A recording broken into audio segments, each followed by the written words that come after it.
Hello, ladies and gentlemen, I am SidAlpha, and this is actually the second bit of video I'll be recording today. Earlier today, I recorded myself taking a test, which you can see I have the results pulled up on the screen now, of the quiz or the survey regarding gaming disorder as it was outlined by the WHO.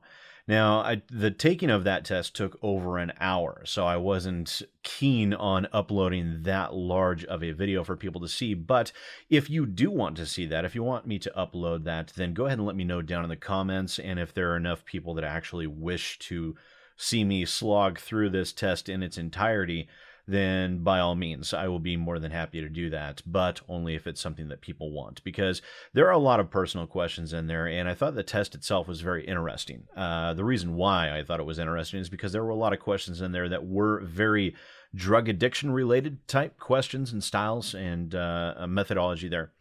And it did have a lot of personal questions about my own mentality and things of that nature. So if you want to learn more about me, then that video would be a great way to do it. So thank you very much for supporting our study on gaming disorder, personality, and gaming motivation. We appreciate your time investment very much. As a thank you, we provide you with feedback on your own personality profile. Okay, so this is the gaming disorder scale. Now, so far, what they state here is that I have a value of 15 out of 20, and there's my little dot there, and apparently 97% of the participants have a lower score than I do, and there have been 560 people that have already participated in the study.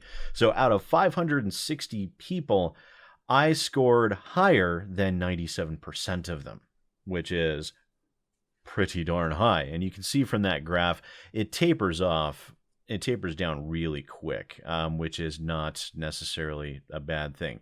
So, but this does give a pretty good breakdown of your motivations and everything like that surrounding video games based on all of the questions that were answered. And there are a lot of questions. Like they say that taking the test itself takes about 20 minutes. It took me an hour because I provided a lot of commentary behind the reasons why I was choosing the answers that I was choosing. But it is an extensive test. It's not one of those 5 or 10 questions and you're done kind of things. So gaming motives, the higher the scores on each of the following dimensions, the more true is the explanation of each respected scale with respect to your gaming motivation. So let's take a look at my gaming motivations. First off, we have social motivation, 16 out of 20, so pretty high. You are mostly a social gamer. You like the pleasure of getting to know people, being with others, and playing together with other fellow gamers. And I do, I really do. That's partly why I enjoy MMOs so much, even though I get to play them so rarely. And the most MMO that I'm active on would be Final Fantasy XIV. I do enjoy that game. I play it quite a bit. But I do enjoy not just MMOs, but I also enjoy collaborative and cooperative video games mainly, and some PvP elements as well, like Overwatch and Heroes of the Storm. I do like both of those games quite a bit. And the reason for that is because usually when I'm playing those games, I'm playing them with online friends. And so there's that group aspect to that, to where you're hanging out with your buddies and playing video games, which is something that I really enjoy. Escape motivation, 20 out of 20. You're the type of gamer that enjoys being immersed in an alternative and fun reality. My apologies. My ability to read is a little bit stunted today for some reason. You enjoy this aspect because it makes you forget what is going on around you in real life. And that's very true. I get very frustrated and irritated at work. Anyone that follows me on Twitter knows that very well. And so there is definitely a very strong escape motivation. So I think that's extremely accurate. Competitive motivation, 19 out of 20. So almost a perfect score there. Very, very high. You are the type of gamer that loves the adrenaline of competition. This means you take competition within games very seriously. You probably enjoy some player versus player, as it allows you to compete with other gamers and defeat them, so you can feel a sense of achievement. And that's very, very true. I used to play StarCraft 2 and StarCraft religiously when I was younger, and I used to be quite good at it. I actually, in StarCraft 2, I managed to get up into the Masters League, so pretty darn high. And I also play, that is the main reason why I play like Heroes of the Storm, is because there are a couple of characters in there that I am legitimately good at. And I get I derive a lot of enjoyment from beating other people and coming out with those narrow, clutch victories. So yeah, I think that's pretty accurate as well. Coping motivation, 16 out of 20, so still pretty high. You are the type of gamer that enjoys the powerful way in which gaming helps you cope with life in general. For you, gaming is like a remedy because it allows you to better manage your emotions and mood. As a consequence, you probably play to feel better about yourself. I'd say that's probably pretty accurate. Yeah, it does. Gaming to me it does act as a bit of a emotional stabilizer. And, a lot of people have movies, TV shows, and then gamers have games. I don't think that's necessarily too out of the ordinary. Skill development motivation. You are the type of gamer that enjoys developing your own skills. And this is a 17 out of 20 also, so it's very, very high. And actually, I'm going to make this a bit easier for you guys to see. I'm going to go ahead and zoom in a bit here. There we go. Now you can see it a bit better. You're the type of gamer that enjoys developing your own skills. For you, gaming is like a tool that helps you to improve yourself. You enjoy how gaming helps you improve your coordination, concentration, and other skills. And that's very, very accurate. That's why I enjoyed StarCraft 2 so much. Of course, I'm getting old. I'm actually turning 40 a week from today when I'm recording this. So my reactions and everything slowed down a little bit. So it's more difficult for me to play those intensive PvP style games. But I do still enjoy playing them because it does help keep my skills sharp. Fantasy motivation, 9 out of 20, so a little bit under halfway there, maybe not so much there. You're the type of gamer that enjoys stepping out of your usual identity. You like trying new identities in a different fantasy world and trying things that you cannot do in real life. You may enjoy playing role-playing games as these games allow you to achieve this, and I do enjoy playing role-playing games. We have the BattleTech weekly live stream with AP Gaming Real on his Twitch stream channel. That's every Thursdays, and I have a ton of fun playing that, but there's a social aspect there as well because they're all my friends and I get to see and hang out with them, and, we play characters and we, giant robots blowing each other up. How could you not love that, And then the last category there, recreation motivation, 15 out of 15, so perfect score. You are the type of gamer that simply enjoy how gaming can be a powerful tool for killing boredom. You probably play because you like to be entertained, so you enjoy a lot of recreation offered by games, and that is absolutely correct. A personality, this is a personality breakdown, so this is average results of 3,615 other participants, so they gave me two different numbers there, and so I'm much more narrow focused on a lot of categories, and I definitely step outside the box there when it comes to openness. So let's take a look at what these different categories mean. Some of the questions in the survey asked you to evaluate your own personality, which I did not like. I didn't like that. I'm not a big fan of evaluating my own personality because typically we're very biased when it comes to our own personalities.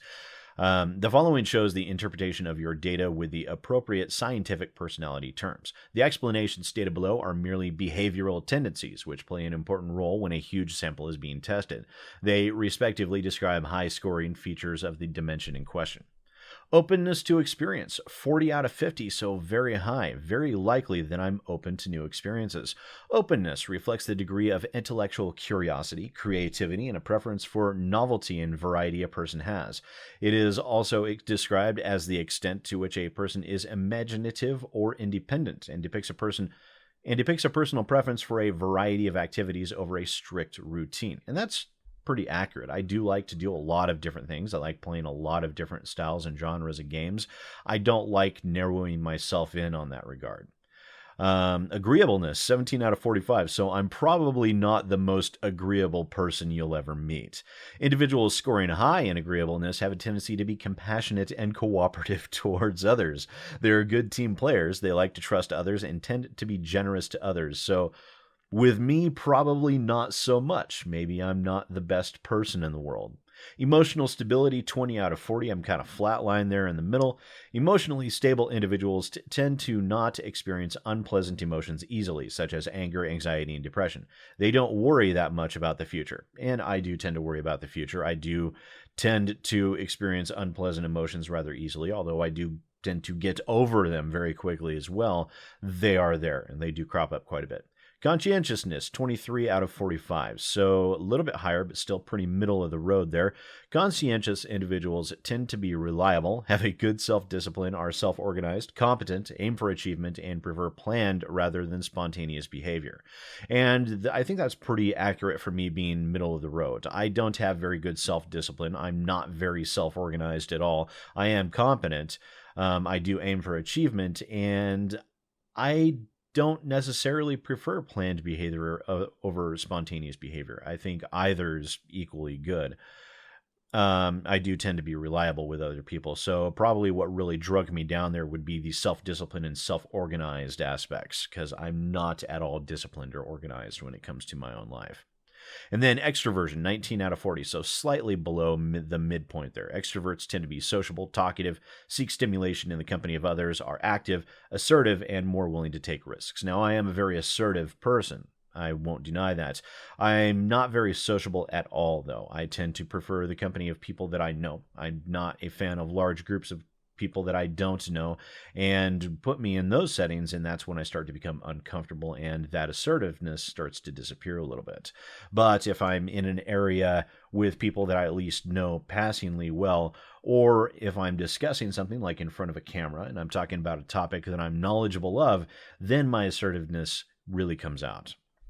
And that's basically all there is to it. So with all of this information taken into account, according to this study, there is a relatively high likelihood that I may suffer from gaming disorder. Now, I'm not sure what sort of disability benefits one might be able to gain from such a thing, but it's curious. Now, remember, this is a self-test, and it's not to be taken as any kind of diagnosis of any way. But based on that, someone would probably see, yeah, you should probably get yourself checked out for the gaming disorder. Kind of an interesting thing to see there. So I would probably say, yeah, I'd go to a psychologist and see if I have gaming disorder and see what sort of treatments can be had there. So maybe I'll line up a psychologist and see if I can get tested for gaming disorder, because this points to a very high likelihood. Like I said, 97%. So, yeah. So what do you guys think? Do you think this is all a bunch of nonsense? Do you think it's hilarious? Do you think there are legitimate concerns there for gaming disorder and what it's all about? Let me know down in the comments below. Thank you for watching so much. Once again, ladies and gentlemen, I am SidAlpha, and I'll see you next time.